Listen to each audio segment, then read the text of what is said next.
tenemos información actualizada sobre los tratamientos antimicrobianos.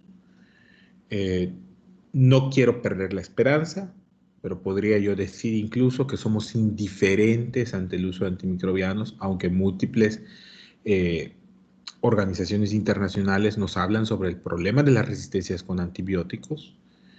En 50 años hemos tenido la aparición de bacterias resistentes a tratamientos que eran útiles hace apenas 20 años, ¿sí? La era de los antibióticos no es tan extensa, jóvenes. Aparecen más bacterias resistentes que opciones nuevas de tratamientos antibióticos. Entonces, espero yo que a ustedes no les toque, y tampoco a mí, no estamos tan lejos generacionalmente, pero espero que no nos toque ver la era de las superbacterias. Ya hay algunas, pero la era de las superbacterias, donde contagiarse de alguna de ellas sea imposible de tratar, ¿sí? Y que solo esperemos la muerte por el proceso infeccioso. Espero yo no lleguemos a esa época. Por lo tanto, tenemos que optar por ustedes, las nuevas generaciones, este cambio generacional. Tenemos que optar por ustedes para que de verdad utilicen racionalmente los antibióticos, para que cuestionen el uso indebido, para que señalen de manera asertiva qué se debería hacer.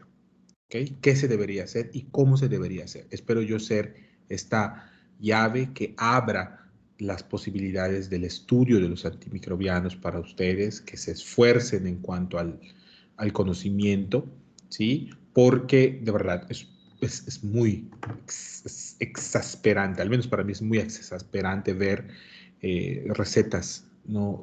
Colmadas de antibióticos para infecciones virales, esquemas desconocidos, fármacos que no se deberían utilizar en grupos poblacionales específicos. Bueno, estamos ante un problema grave, jóvenes.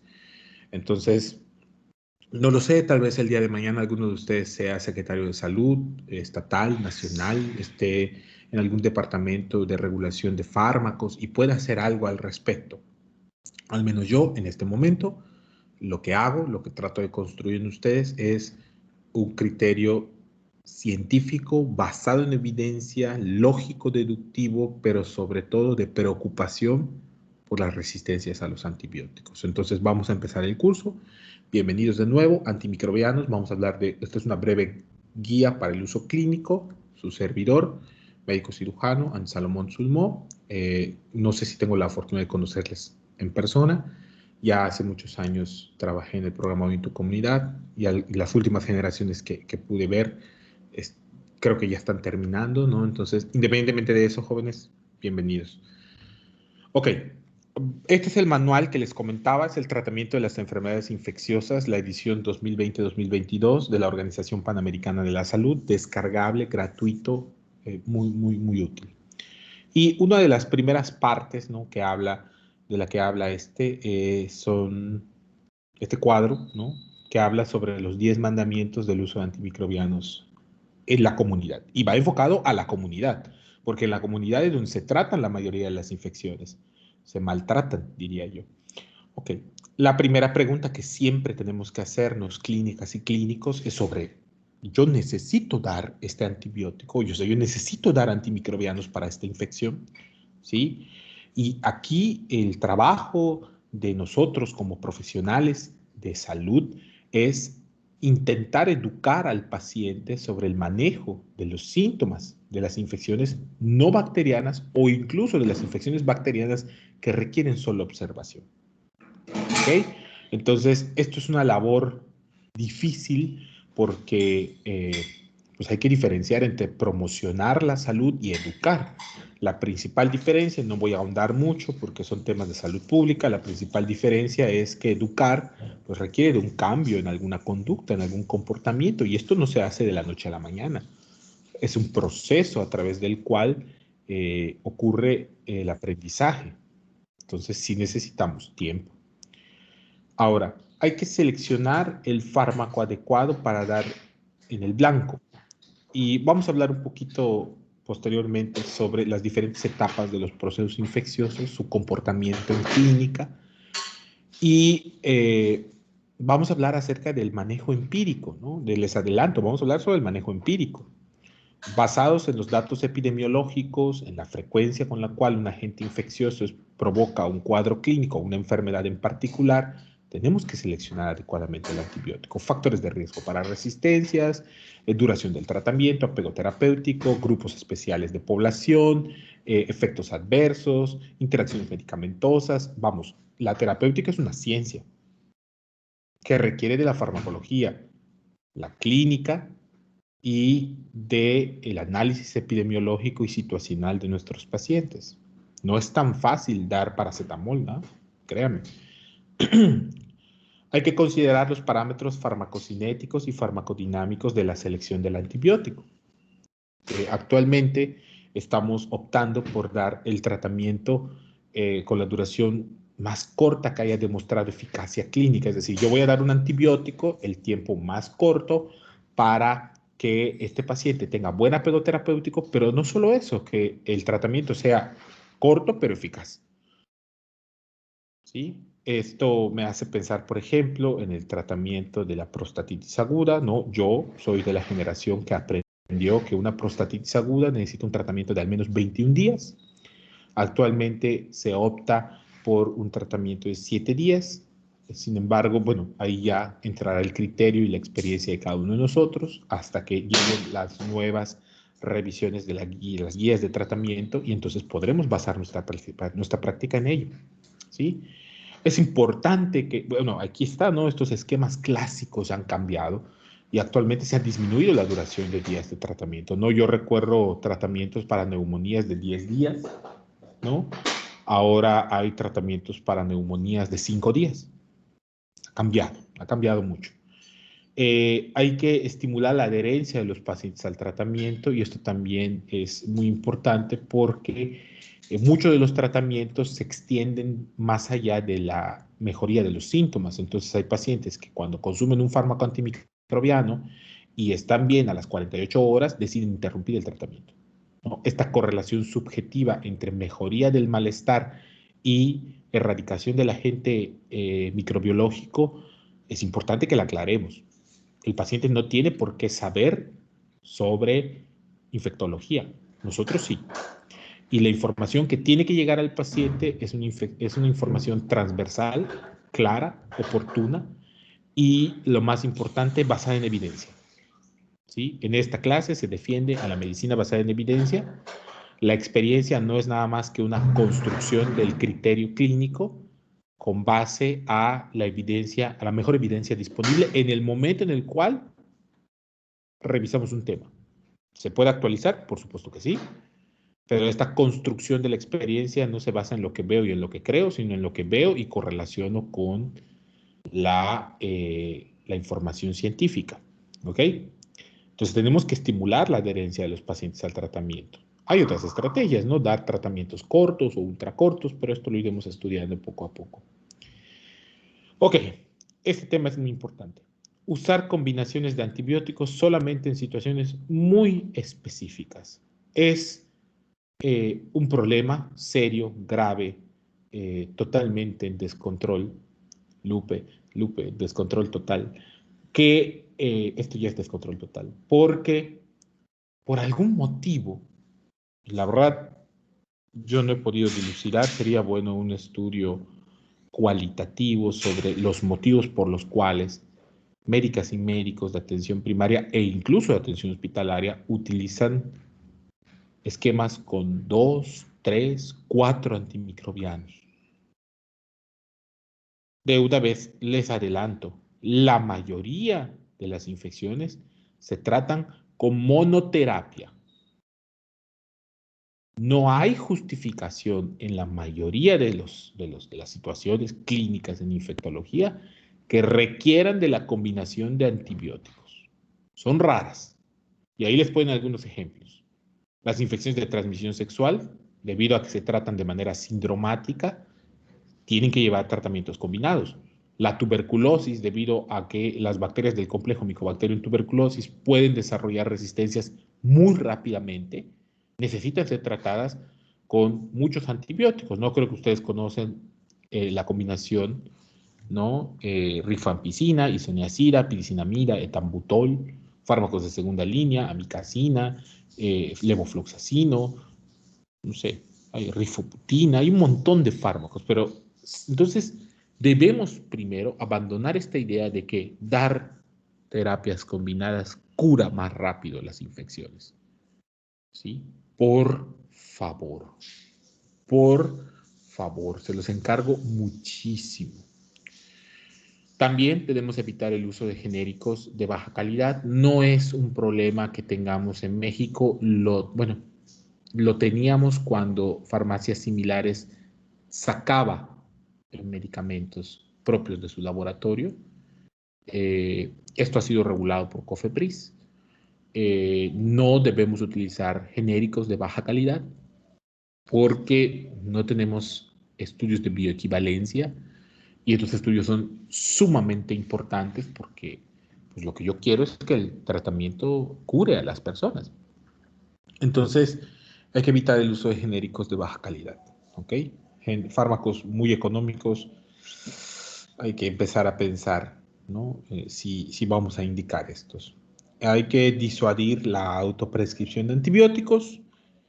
Eh, Creo que esto es muy obvio, ¿no? Hay que educar a las personas sobre el empleo de antibióticos por autoprescripción, automedicación, porque tanto inducen las resistencias antimicrobianas como pueden provocar efectos adversos, ¿no?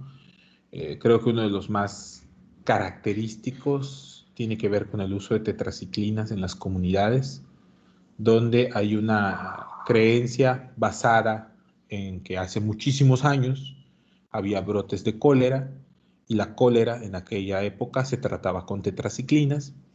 Entonces se utiliza muchísimo la terramicina de Pfizer, que es tetraciclina, o creo que es oxitetraciclina, si no me equivoco, por vía oral para la diarrea aguda infecciosa.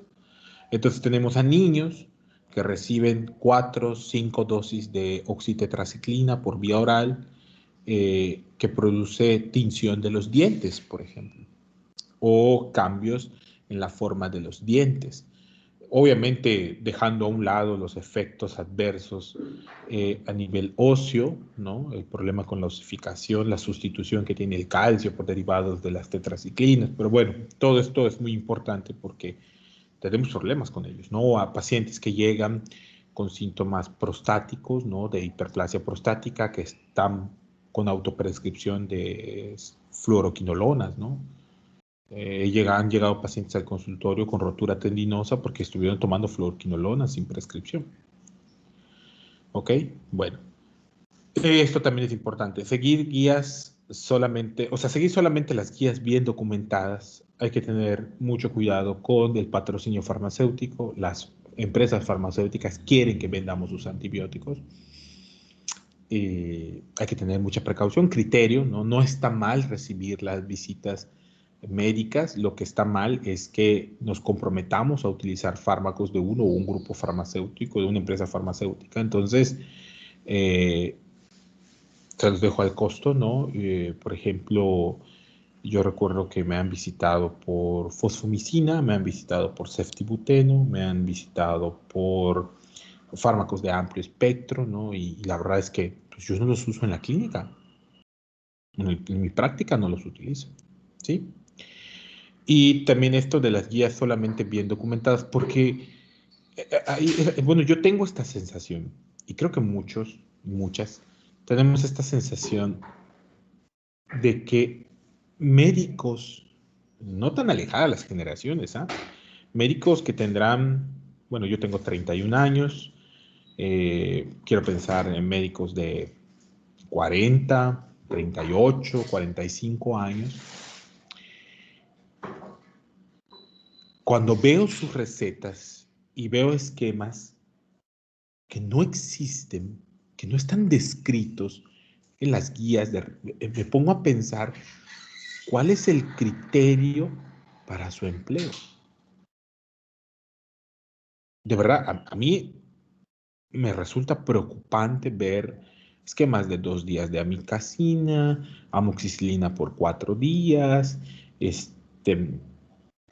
no lo sé, clindamicina para una otitis media, sin alergia a las penicilinas, durante 5 días. Es de verdad muy preocupante. Entonces yo me pregunto, ¿será que esos eran los esquemas de hace algunos años? Y me he dado la tarea de revisar y no son estos, no, para nada, para nada. Entonces empiezo a pensar que estos esquemas nacen de la tradición oral, no hay otra forma de decirlo. Es la tradición oral. Te dijo tu adscrito, te dijo tu médico, te dijo tu compañero, leíste en algún lugar no médico que el tratamiento de la diarrea necesita 2 dosis de amikacina con 24 horas de separación. Bueno, pero es vergonzoso, jóvenes. Es preocupante. Es indeseable. No sean ese tipo de médicas y médicos. ¿Sí? No lo sean. Ustedes nacieron en la época de la medicina basada en evidencias. No tienen por qué ser así. ¿Ok? Entonces, esa es una petición personal. Saber utilizar el laboratorio microbiológico, esto también creo que es importante. Tal vez no apreciaron mucho, como muchas de nosotros y nosotros durante nuestra formación, el laboratorio de microbiología clínica. Terrible error. Terrible error. Muy, muy terrible error. ¿Sí? Entonces, vamos a tratar de rescatar algo del conocimiento para que ustedes puedan tener, pues, un poco más claro qué es lo que hacemos. Y hay que recetar antibióticos empírica e inteligentemente con conocimiento de la sensibilidad local y datos de vigilancia de resistencias. No lo tenemos en México. México es un país muy indiferente a la investigación en todas las ramas.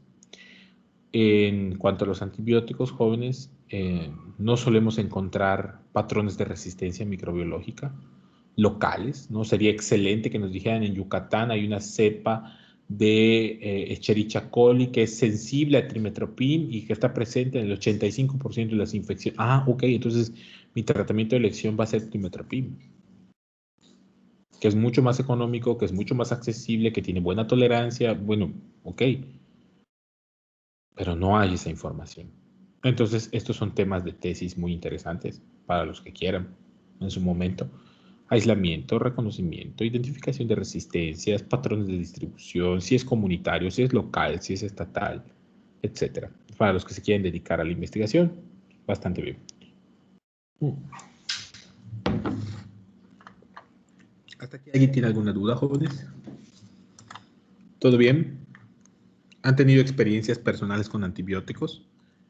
¿Con terribles dosis de antibióticos?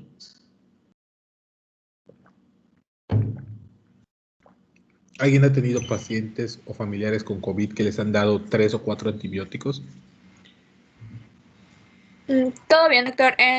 Sí, a veces he visto recetas o a veces cuando vamos al hospital vemos igual pacientes con un montón de medicamentos y antibióticos.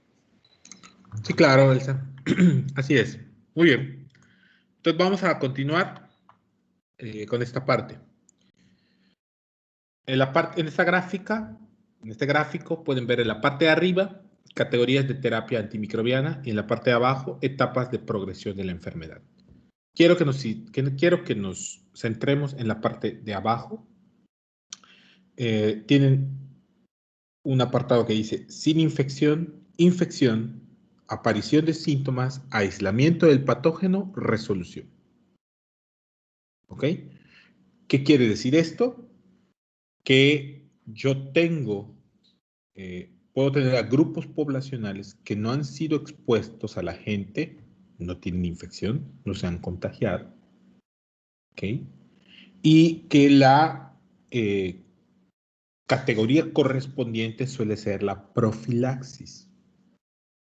Si voy a evitar que este grupo poblacional se infecte, ¿ok? Voy a evitar que este paciente desarrolle una enfermedad. Entonces hablo de profilaxis, casi siempre de vacunas, aunque también existen tratamientos antibióticos profilácticos, por ejemplo, de contactos con tuberculosis. Es un ejemplo que les puedo dar. Luego está la infección asintomática. Y aquí damos tratamiento preventivo. En algunos casos, algunos autores también le llaman profilaxis. Es decir, yo estoy contagiado, no tengo enfermedad clínica, voy a utilizar un tratamiento, un fármaco que evite la progresión de la enfermedad hacia sus manifestaciones, o sea, que no me dé enfermedad clínica. Bien. Y luego tenemos a la forma más común de tratamiento. Un paciente, una persona, llega a la consulta, ¿sí? Con síntomas y signos que nos hacen sospechar de cierto grupo de enfermedades, alguna en particular, neumonía adquirida en la comunidad, faringitis bacteriana aguda, infección de vías urinarias, celulitis, bueno, algún grupo de estas enfermedades infecciosas. Entonces, basados en síntomas, signos, epidemiología, opciones terapéuticas, etcétera, utilizo el tratamiento empírico. Aquí es el tratamiento empírico. No voy a aislar a ningún agente. Es tratamiento empírico. Doy tratamiento empírico y se supone que pudiera yo ir de síntomas empírico a resolución, es decir, curación. Si el antibiótico se dio en forma adecuada, dosificación adecuada, tiempo adecuado y el agente antimicrobiano era sensible, se eliminan las bacterias o el agente infeccioso y ok, tengo resolución, tengo curación. Pero también puede pasar dos situaciones, que el tratamiento empírico no sea eficaz o que sea necesario confirmar que los síntomas y signos de una enfermedad en particular son de esa enfermedad, por lo tanto tendremos que aislar al patógeno y ahí es cuando utilizamos el laboratorio microbiológico. Aislamos el agente y entonces damos un tratamiento dirigido, definitivo. Bien. En atención primaria sí lo hacemos, no es la regla, no es habitual, pero sí lo podemos hacer. Un ejemplo que les puedo dar es el tratamiento para Helicobacter pylori, ¿no?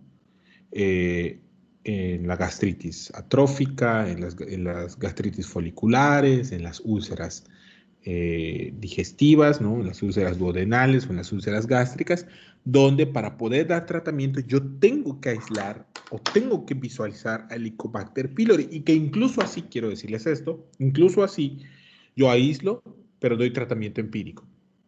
¿Por qué doy tratamiento empírico? Porque es la regla. Digamos que se pueden mezclar este tipo de comportamiento clínico, ¿no? Entonces, otro ejemplo sería las infecciones de vías urinarias en pacientes con alguna, no sé, ¿qué quieren ustedes? Hiperplasia prostática benigna, ¿sí? Y en este caso, por ejemplo, yo necesito hacer un cultivo, pero si el paciente tiene fiebre, malestar general, no lo puedo dejar sin tratamiento, entonces aíslo a la gente, inicio tratamiento empírico, cuando llegue el resultado del cultivo, del urocultivo, ajustaré yo el tratamiento con base a las resistencias reportadas o las sensibilidades reportadas. Yo quiero que se den cuenta que la mayoría de las infecciones están entre estos dos. La terapéutica de las infecciones está entre estos dos, entre el empírico y el definitivo. ¿Nos gustaría que fuera profilaxis y preventivo? Sí, por supuesto que sí. La intención es que las personas no se enfermen. Nos quedaríamos sin trabajo, pero la idea es que las personas no se enfermen. Finalmente, el tratamiento supresivo. ¿Qué pasa con el tratamiento supresivo? Yo tengo un poquito de conflicto con esta gráfica por lo siguiente. El tratamiento supresivo se refiere a un proceso infeccioso que no se puede controlar, o sea, que no se puede erradicar, no se puede curar, pero que puedo yo retrasar su progresión o evitar sus manifestaciones clínicas después de una primera fase. No, creo que un ejemplo que podríamos utilizar es el de infecciones de vías urinarias de recurrencia. Yo tengo una paciente que todo el tiempo tiene infección de vía urinaria de recurrencia. y yo le doy tratamiento preventivo. ¿Sí? O sea, yo le voy a dar tratamiento porque no quiero que tenga infecciones todo el tiempo. Otro ejemplo que podría usar es, por ejemplo, el tratamiento del herpes simple que aparece. Por ejemplo, imagínense a una mujer o un hombre que tiene herpes, no sé, genital, más de 6 veces al año. O sea, cada 2 meses tiene un episodio que le dura aproximadamente 7 a 10 días de vesículas, ardor, o sea, dolor urente, prurito, molestias con el uso de ropa. O sea, imagínense a un paciente con estas características. ¿Sí? Entonces, en este paciente o en esta paciente, lo que vamos a utilizar es aciclovir durante un año. Es tratamiento supresivo. El virus nunca se va a curar. Él permanece en el ganglio de la raíz posterior. ¿Ok? Entonces, esto es importante. ¿Sí? Ok, entonces ya tenemos. ¿Dónde vamos a tener la mayoría de nuestros tratamientos? Entre empírico y definitivo. ¿Vamos a ver algunos preventivos y profilaxis? Sí, claro que sí. ¿Y vamos a ver algunos supresivos? Sí, se utilizan en atención primaria, jóvenes. No es algo extraño para nosotras y nosotros. ¿Ok? Muy bien. Seguimos. Hasta acá, ¿alguien tiene alguna duda con esta primera parte que acabamos de revisar? ¿Algún comentario que quieran hacer?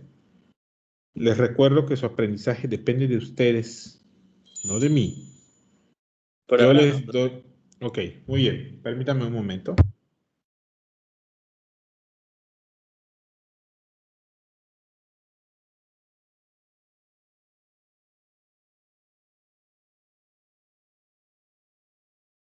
Muy bien. Perfecto. Entonces, vamos a...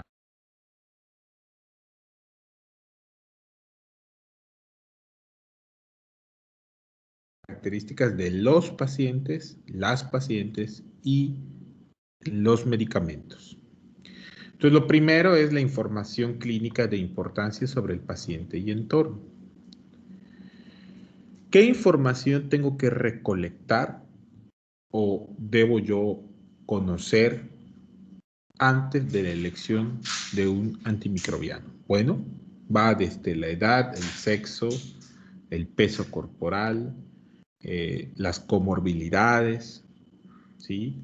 El antecedente de hipersensibilidad, de alergia a los antibióticos, las condiciones de la función hepática y renal, el estado inmunológico, las hospitalizaciones previas, el uso previo de antimicrobianos, la exposición a procedimientos de invasión, cirugía, cateterismo urinario, catéter vascular, antecedentes de colonización, infección por organismos multiresistentes, cuál es la resistencia, bueno, cuál es el resultado de vigilancia de la resistencia a antibióticos, cuáles son las prevalencias de los agentes etiológicos y no por estar al último sea menos importante la situación socioeconómica de las personas.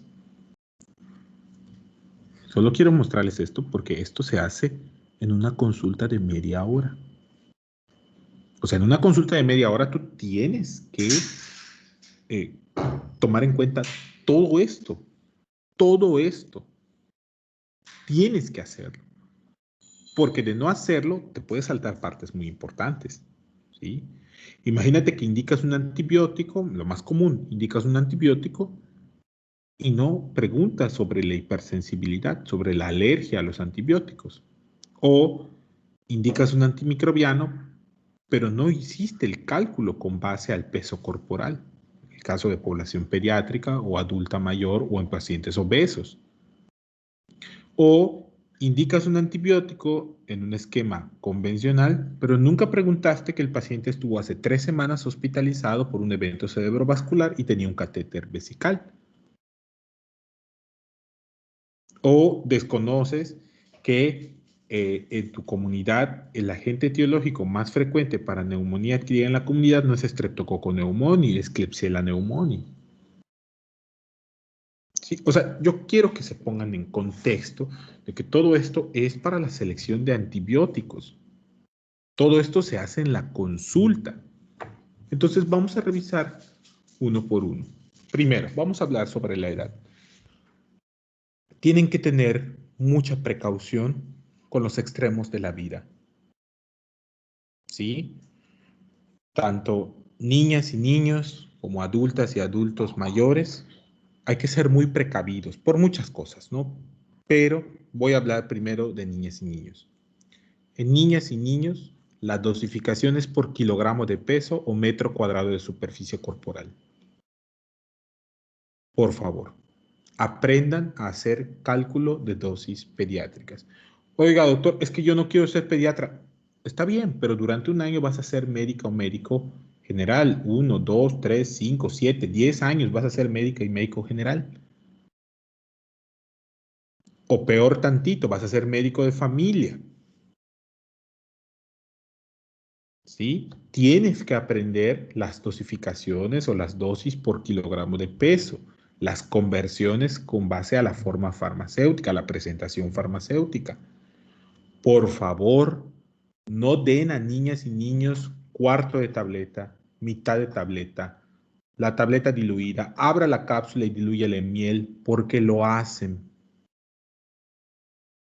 Es que como que tiene 20 kilos, pues le toca una tableta. Oigan, por favor, la dosificación es por kilogramo de peso y metro cuadrado de superficie corporal en niñas y niños. Y lo ideal es que nunca deberá superar la dosis del adulto o la máxima dosificación diaria recomendada.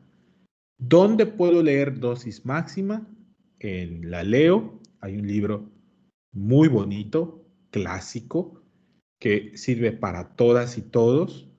Va enfocado a pediatría y neonatos, pero el taquetomo es su opción. ¿Sí? Ahí pueden revisar dosificaciones máximas. No es algo que vayamos a abordar mucho en este curso porque es imposible, pero sí quiero que sepan que mínimo el cálculo de la dosificación tiene que ser por kilogramo de peso, que nunca deberá superar la dosis del adulto o al menos la que se recomienda diariamente.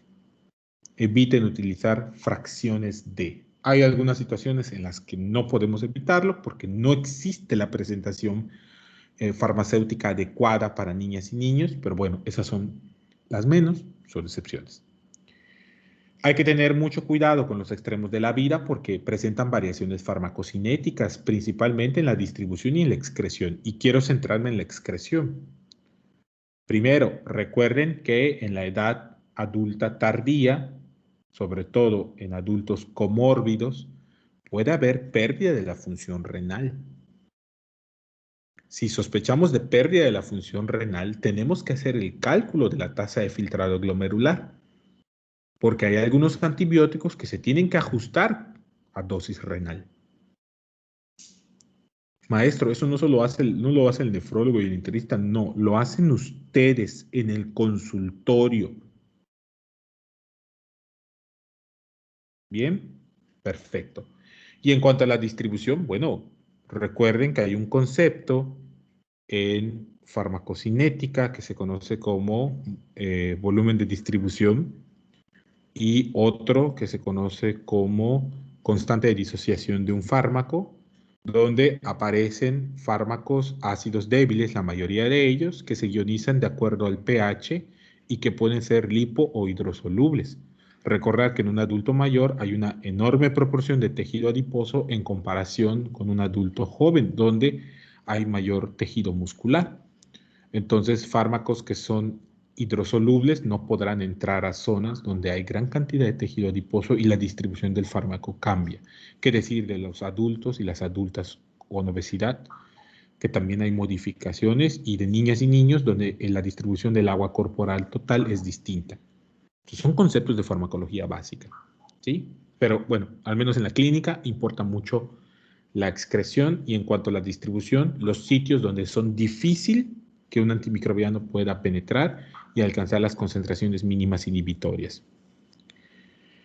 A mayor edad existe la probabilidad de comorbilidades y por lo tanto polifarmacia e interacciones medicamentosas. Hay que preguntar por los padecimientos de las y los pacientes y el tratamiento farmacológico, porque existen fármacos que pueden favorecer la aparición de efectos adversos, ¿no? En esta pandemia de COVID-19, algo que ha salido a relucir fue la combinación de hidroxicloroquina con acitromicina, ¿no? Inicialmente propuesta para el tratamiento por ahí de marzo del 2020, hace cerca de un año. Hoy, obviamente, totalmente refutada esta teoría de que provocan mejoría en la evolución de la enfermedad, ni para enfermos graves ni ambulatorios, pero provocaban prolongación del QT y los pacientes tenían mayor mortalidad cardiovascular por arritmias, ¿sí? No tienen que ser cardiólogos para saber eso. Vamos a hablar un poco sobre las comorbilidades, ¿no?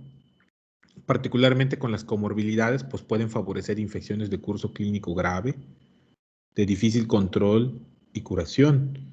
Creo que la más representativa es la diabetes, ¿no? Una diabetes descontrolada complica cualquier proceso infeccioso, hace que tengamos que ampliar el espectro de nuestra selección antimicrobiana y tenemos que estar muy al pendiente de las y los enfermos con diabetes que tienen aparte un proceso infeccioso. Entonces, aquí hay que tenerlo en cuenta, ¿no? Tener una comorbilidad puede favorecer la aparición de agentes específicos, multiresistentes u oportunistas. También implica interacciones medicamentosas, porque tenemos polifarmacia para tratar estas comorbilidades, pues puede haber modificaciones en la eliminación de los fármacos o efectos potenciados. Vamos a hablar un poquito de ejemplos de importancia, ¿no? Mínimo, deberían preguntar por estas comorbilidades a sus pacientes. Desnutrición crónica o severa, diabetes mellitus descontrolada, ojo, descontrolada. ¿Por qué descontrolada? Porque las personas que tienen diabetes y están en buen control metabólico se comportan más o menos igual a un paciente no comórbido. Entonces tenemos que hablar de descontrol, por lo tanto yo, médico de primer contacto, tengo que saber cuáles son los valores de referencia para el control de personas que ya han enfermado de diabetes, o sea, ya están enfermas, porque el maestro Andy probablemente me ponga un caso clínico en mi examen donde me dé un valor de glucosa y yo tenga que decidir si está en control o no, ¿no? Y aparte, es para la vida. Obesidad. La obesidad no se considera una comorbilidad para muchos de nosotras y nosotros porque se ha normalizado, ¿no? Y yo no hablo acerca de la parte física, hablo de la obesidad como un proceso proinflamatorio, inmunosupresor, ¿sí? Que favorece enfermedad cardiovascular, que dificulta la mecánica ventilatoria, que provoca infecciones cutáneas con muchísimo más frecuencia que cualquier otra persona. Entonces, por favor, la obesidad es una enfermedad. No querramos normalizar la obesidad. El alcoholismo y el tabaquismo, ¿no? Los enfermos alcohólicos que están expuestos tanto desde el punto de vista del comportamiento, al uso, al consumo de otros tipos de drogas, particularmente las de aplicación parenteral, las intravenosas, ¿no? Son pacientes que, por ejemplo, desarrollan neumonía adquirida en la comunidad, que suele ser por neumococo resistente a penicilina. El tabaquismo, que no solo favorece a los estados procancerígenos, sino también tiene impacto en la salud pulmonar de la vía aérea en general. EPOC, asma, fibrosis quística, bronquiectasia, rinitis alérgica, son enfermedades respiratorias. Tenemos que preguntar por ellas, porque implican el tratamiento de grupos de agentes muy específicos. La dermatitis atópica, y se preguntarán por qué dermatitis atópica, porque la dermatitis atópica es una causa muy común de piodermias por el prurito, la pérdida de la barrera cutánea, tanto por los cambios que ocurren por la dermatitis atópica como por el rascado. Litiasis renal, vejiga neurógena, hiperplasia prostática benigna, ¿no? Son situaciones que habitualmente provocan infecciones de vías urinarias complicadas, ¿no? Enfermedades reumáticas o autoinmunes, sobre todo por el consumo de esteroides que provocan inmunocompromiso. Infección por VIH, esa hay que tomarla en cuenta sí o sí. De hecho, muchos de los procesos infecciosos que vamos a estudiar tienen un apartado para personas enfermas de VIH. Cáncer, ¿no? También el cáncer es importante. Aquí falta una situación que no es una comorbilidad, pero que sí es un estado donde hay compromiso, que es el embarazo. El embarazo representa un grupo poblacional muy particular. Entonces, también en estas mujeres gestantes tenemos que poner mucha atención, centrar nuestros esfuerzos, hacer una buena elección de antibióticos, porque implica tanto la salud materna como la fetal. ¿Ok? Entonces, no sé si alguien tiene alguna duda hasta aquí, alguna pregunta, comentario. ¿Todo bien? Correcto. Ahora sí, vamos a hablar de hipersensibilidad. En patología, revisan ustedes un concepto, que son los tipos de hipersensibilidad, tipo 1, tipo 2, 3, 4. La tipo 1, creo que la más importante, la más característica, es la hipersensibilidad inmediata. Esta hipersensibilidad inmediata está mediada habitualmente por IgE, monoglobulina E, y o sea, la célula efectora de la respuesta inmediata suelen ser los mastocitos, que liberan sus gránulos, principalmente histamina, y que provocan respuestas muy particulares en los individuos. En contraparte, el otro tipo de inmunidad o de hipersensibilidad es la tipo 4, y la tipo 4 está mediada por células, ¿no? Linfocitos T, particularmente T, citotóxicos, y por ahí hay otros, ¿no? Pero particularmente linfocitos T, donde se necesita de reclutar estas células para que se monte una respuesta.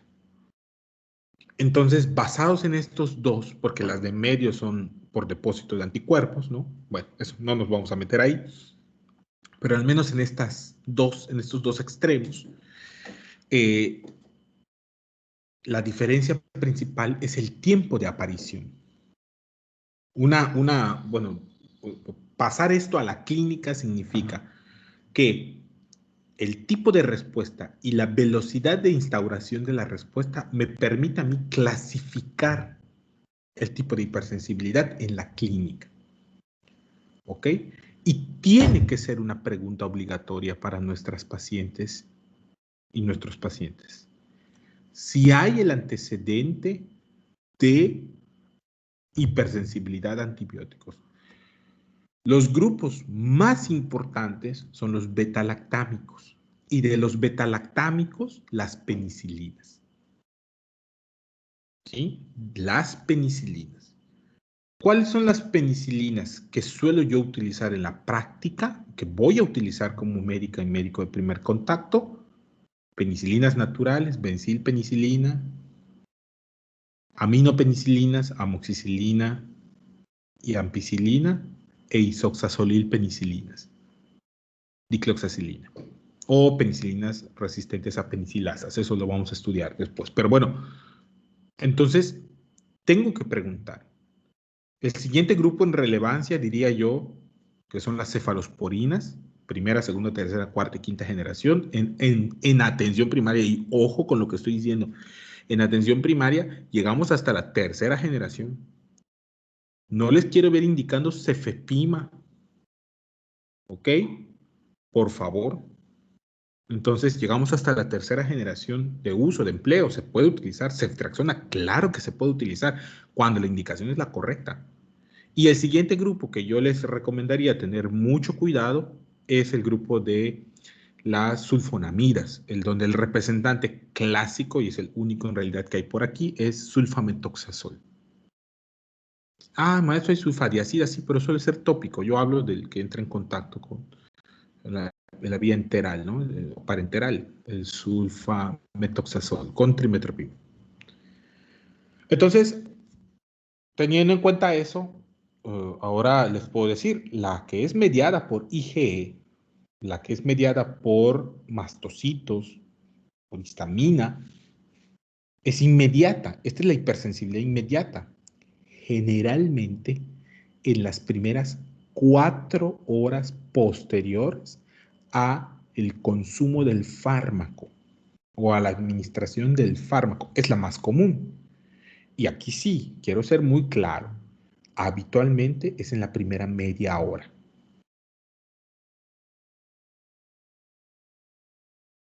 Creo que el tiempo es prudente hasta las 4, no decir, bueno, si este paciente desarrolló una respuesta típica, porque ahorita vamos a ver las respuestas típicas, en las primeras 4 horas, pues es una hipersensibilidad inmediata a antibióticos. Es una alergia verdadera, como dirían algunos maestros míos.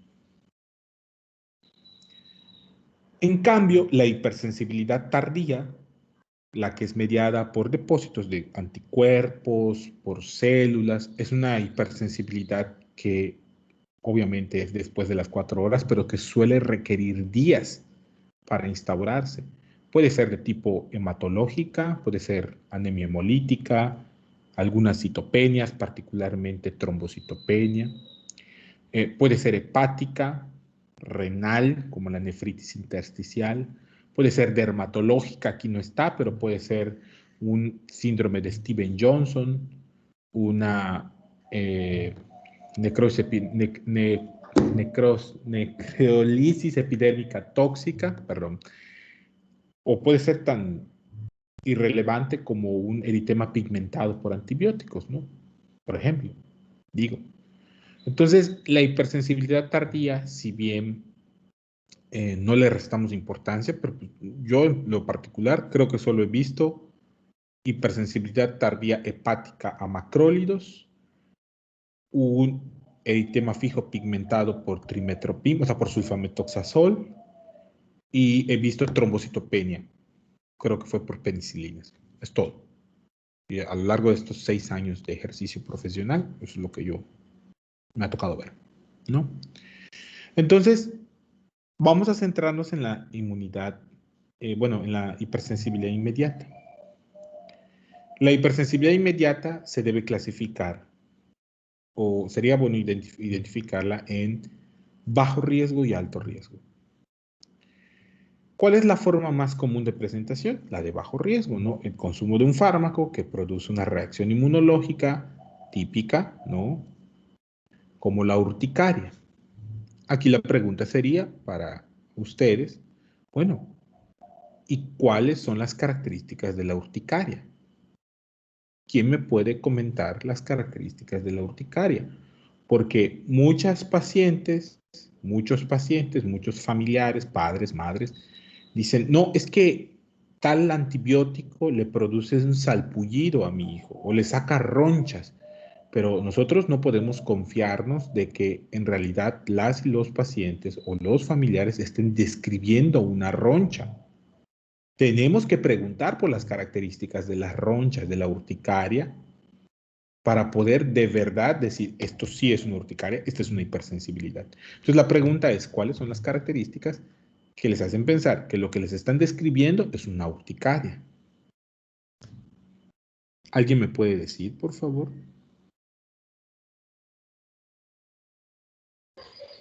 Que venga acompañado igual de prurito. Muy bien, esto es muy importante, gracias Elsa, muy importante. Por definición, una urticaria es pruriginosa y es un prurito intenso, incómodo, que obliga al rascado. Pueden llegar los pacientes con huellas de rascado, pero una urticaria es así, por ese prurito. Y ya hemos dicho, la lesión característica es la roncha.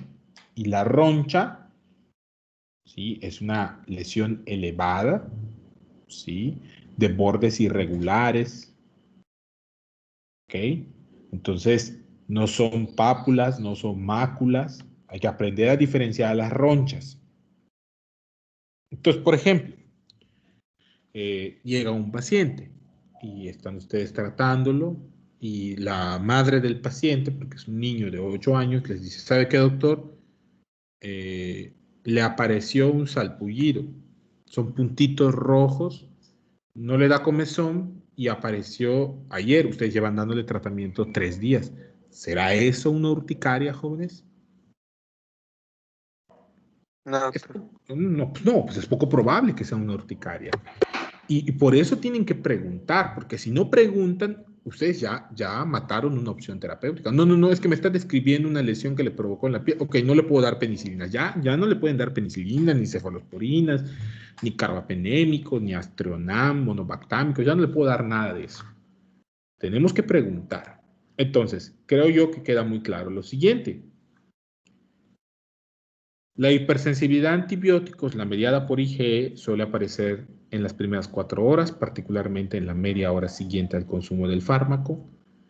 La forma característica de presentación es la urticaria, ¿no? Ronchas y prurito. Pero también es importante que la clasifiquemos porque, por ejemplo, las manifestaciones de hipersensibilidad de bajo riesgo, no ponen bueno, valga la redundancia, no ponen en riesgo la vida de los pacientes. Pero, por ejemplo, si yo tengo un paciente que llega a la consulta y me dice, ¿sabe qué, doctor? Es que me dieron la vez pasada cefalexina y se me hinchó la cara, se me hincharon los labios, ¿sí? Entonces, ojo, eso es un angioedema. O, por ejemplo, ¿sabe qué, doctor? Me dieron cefalexina y y me cambió la voz, quedé ronca o ronco, o me dio sibilancias, en los pueblos se dice me dio acesido. Oigan, eso es un edema laringio, tiene disfonía, tiene estridor, o hizo broncoespasmo. O, como me pasó hace un mes, llega un paciente y tiene palpitaciones, tiene diaforesis, tiene angioedema, tiene sibilancias, tiene hipotensión. Oye, estás teniendo una anafilaxia. Y afortunadamente en el consultorio, debido a que ponemos medicamentos intramusculares, teníamos adrenalina y vámonos, adrenalina subcutánea y al hospital, pero tuviste una anafilaxia y ese paciente vivió.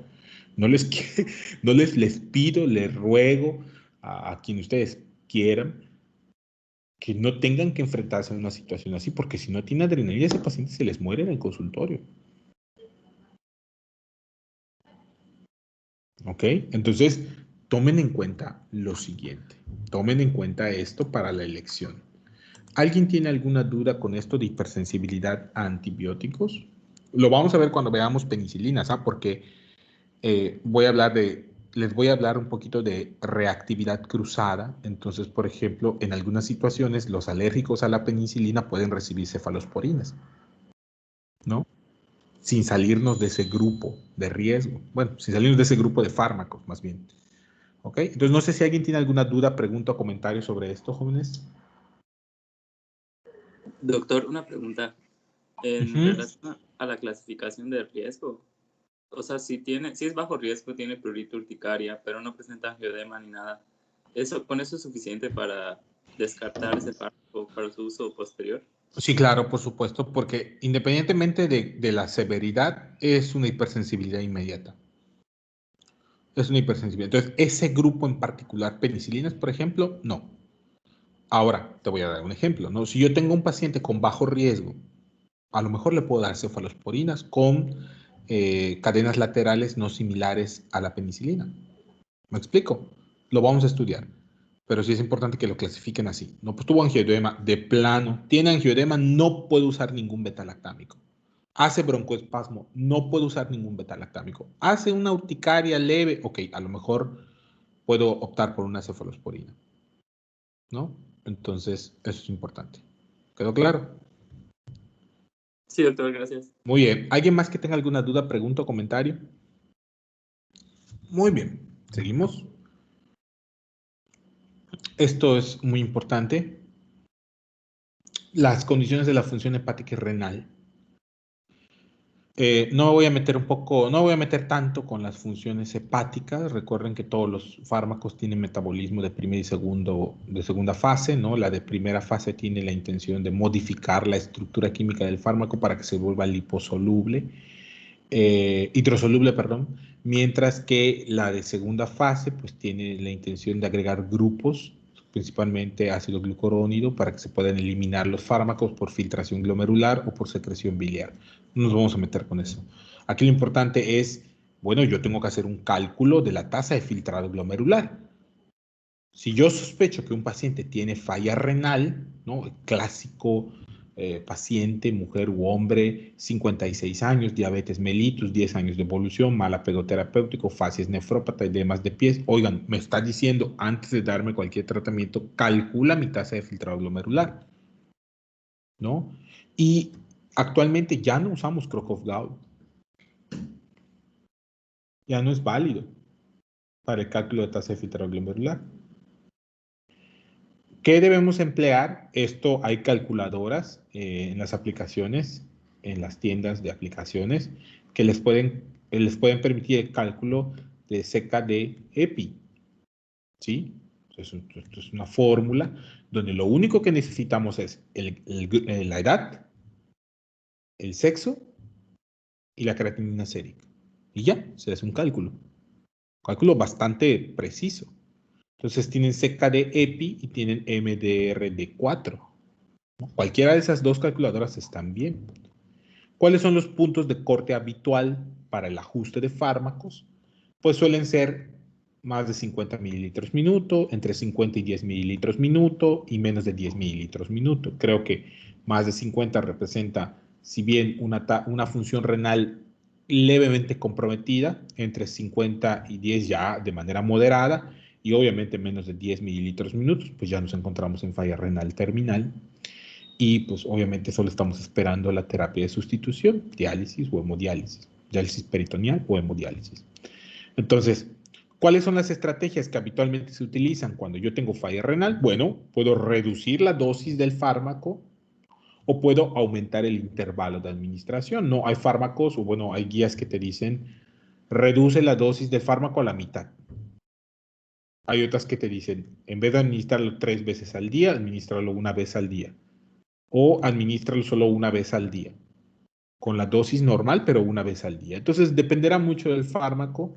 En la guía Sanford, en su aplicación Sanford, pueden ustedes ver, hay un apartado de ajuste renal de antibióticos muy útil. No tienen que saberse todos, jóvenes, tendrán que aprenderse los que vamos a estudiar, pero no tienen que aprenderse todos, ¿sí? Pero, por ejemplo, si yo voy a dar fluoroquinolonas en una mujer con diabetes mellitus que tiene facies nefrópata y cuando hago el cálculo de la tasa de filtrado glomerular tiene 23 mililitros minuto, oigan, algo tengo que hacer con la dosis de la fluoroquinolona. Es responsabilidad de ustedes calcular la tasa de filtrado glomerular. No tienen que ser nefrólogos para poder hacer eso. ¿Ok? Muy bien. Vamos a tomar en cuenta algunas cosas. Hospitalización previa, esto es muy importante. ¿Por qué hospitalización previa? Porque yo necesito saber si el paciente ha estado en contacto con agentes multiresistentes o incluso si fue invadido de alguna forma. ¿Sí? Entonces, ¿cuándo debo considerar o cuánto tiempo debo considerar relevante una hospitalización previa? Sobre todo si ha sido en el último mes. Si duró más de 7 días. O si estuvo postración prolongada o en unidad de cuidados intensivos, o estuvo hospitalizado en unidad de cuidados intensivos. ¿Ok? Entonces, con cualquiera de esas características ya es suficiente como para tomar en cuenta ese antecedente de importancia. Último mes, más de 7 días, postración prolongada o estancia en unidad de cuidados intensivos. El uso previo de antibióticos. Este también es muy importante. Sobre todo, y la mayoría de las guías dice en los últimos 3 meses. O sea, si hay antecedente de uso de antibióticos en los últimos 3 meses, nos obliga a considerar opciones terapéuticas de mayor espectro que las iniciales. No, por ejemplo, les voy a dar un ejemplo. Si yo tengo un niño con otitis media aguda que llega a la consulta y hace 3 semanas recibió tratamiento con amoxicilina por una faringitis estreptocócica, ok, bueno, entre comillas, porque de seguro fue viral, pero por una faringitis estreptocócica, entonces a ese niño ya no le puedo dar solo amoxicilina, le tendré que dar amoxicilina con ácido clavulánico o una cefalosporina de segunda generación, porque si no tiene más riesgo de hacer falla terapéutica. ¿Sí? Entonces, la recomendación o la mayoría de las guías dice últimos 3 meses, último mes, algunos, esquemas de 14 días o más y obviamente el antecedente de abandono terapéutico. Es decir, me iniciaron tratamiento con antibióticos, no concluí. Ok. Y el estado inmunológico. En atención primaria hay que considerar inmunocompromiso, sí, desnutrición, principalmente en niños. La causa más común de inmunocompromiso en niños y niñas es la desnutrición. ¿Sí? Es la desnutrición. No es el VIH, no son las inmunodeficiencias, no, es la desnutrición. Y sigue siendo un problema en nuestro país. Así que tómenlo en cuenta. El alcoholismo, la diabetes mellitus descontrolada, es lo que yo les comentaba hace unas diapositivas, el embarazo, precaución con las embarazadas, métanselo muy bien en la cabeza. Tengan precaución con las embarazadas. Si a alguien tienen que revisar de pies a cabeza, derecha, izquierda, arriba y abajo, son las mujeres embarazadas. El uso de esteroides y obviamente el VIH, ¿no? Entonces, estas son condiciones de inmunocompromiso en atención primaria. ¿Hay otras? Sí, claro que sí. Pero estas son las más habituales en nuestro contexto. Desnutrición, alcoholismo, diabetes mellitus descontrolada, embarazo, uso de esteroides y VIH. Y esto que estábamos discutiendo, bueno, ¿qué pasa con el perfil de susceptibilidad? ¿Qué pasa con el perfil microbiológico de cada enfermedad infecciosa? ¿Qué ocurre con las condiciones socioeconómicas y de disponibilidad? Bueno, lo primero que diré de los puntos, los 2 primeros puntos es, pues, quién sabe. O sea, usamos las recomendaciones internacionales porque eso nos dicen que es lo más común, pero es muy raro encontrar un perfil de susceptibilidad en nuestro país. No pareciera ser un tema importante de investigación. Así que, idea para tesis. Por otro lado están las condiciones socioeconómicas y de disponibilidad. Imagínense ustedes que tienen a una familia, ¿no?, con un niño enfermo, que vive en una comunidad a 70 kilómetros de la cabecera municipal. Ustedes están haciendo su servicio social en Tizimín, ¿no? Y esta mujer llega a la consulta, un niño enfermo, y le indican un fármaco que solo está disponible en Mérida. No hay en las farmacias locales. O peor, están ustedes en la comunidad alejada e indican un fármaco que solo hay en las comunidades, en las cabeceras municipales o en la ciudad, en la capital.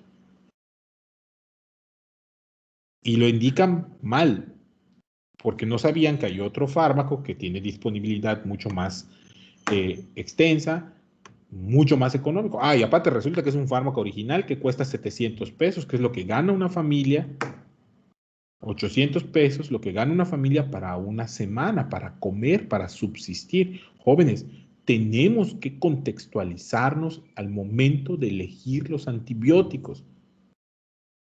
Ustedes piensan, o la mayoría piensa, que el trabajo del médico se queda en el consultorio, que no tengo que pensar más ahí de mi microambiente, del consultorio. Jóvenes, los pacientes a veces tienen que viajar horas para conseguir un fármaco, se quedan sin dinero para comer.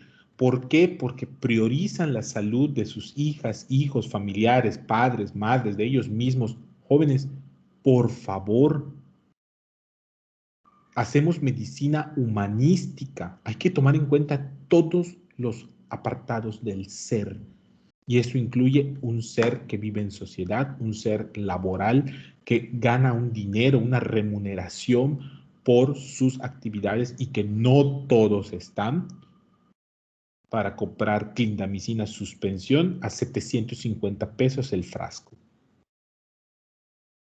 Porque ustedes leyeron que era lo último para el tratamiento de faringitis estreptocócica. Entonces, como son muy científicos, van a utilizar clindamicina oral en una comunidad alejada, sin acceso, sin transporte, en un niño que puede recibir otras opciones terapéuticas que tienen también sustento científico. Obviamente, si están en un afamado hospital de aquí, de la periferia de la ciudad, ¿no?, donde la consulta vale 1,000 pesos, dudo que una persona que no esté en condiciones de conseguir un fármaco así vaya a la consulta. Incluso en esas situaciones también lo pensaría, ¿eh? Digo. Entonces, por favor, jóvenes, contextualícense. Si no indiquen ceftibuteno porque les gusta el nombre, porque no lo pueden pronunciar bien, por favor. No, es que voy a dar nitazoxanida original porque no, por favor. Sale. Muy bien. Hasta aquí lo vamos a dejar hoy. ¿Qué vamos a revisar mañana? Bueno, ahorita vamos a ponernos de acuerdo con las clases. Tengo que checar bien mis horarios y vamos a quedar ya. Ya me mandaron el de ustedes, voy a cotejar con lo que tengo y en la tardecita les hago una propuesta de horarios. Por favor, les pido su comprensión. Tengo yo 3 grupos más, uno de fisiología, uno de anatomía, uno de educación para la salud y ustedes, de verdad, tampoco no es que no quiera yo apoyarles. Les pido su comprensión si tenemos que tener horarios un poquito, no extremos, pero sí temprano, ¿no? 7:30 de la mañana o 3 de la tarde, porfa, siempre y cuando no les perjudique a ustedes. Obviamente, si regresamos a clases presenciales, pues ya nos acomodaremos, pero sí, porfa, écheme la manita, ¿sale?